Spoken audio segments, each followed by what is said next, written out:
এক ছিল শান্ত ছোট্ট একটি গ্রাম। সেই গ্রামে থাকত এক মিষ্টি মেয়ে, নাম তার মেহের। মেহেরের সবচেয়ে প্রিয় জায়গা ছিল গ্রামের পাশের এক সুন্দর ফুলের বাগান। প্রতিদিন বিকেলে সে সেখানে গিয়ে পাখির গান শুনত আর রঙিন ফুল দেখত।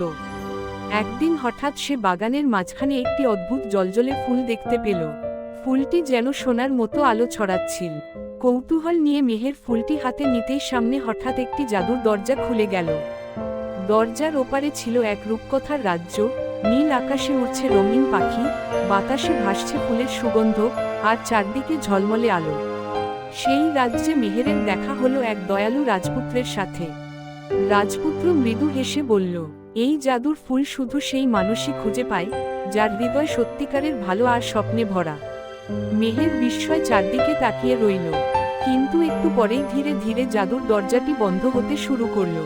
মেহের আবার নিজের গ্রামে ফিরে এলো, কিন্তু সেই দিন থেকে সে বুঝে গেল, সুন্দর মন আর ভালোবাসাই পৃথিবীর সবচেয়ে বড় জাদু।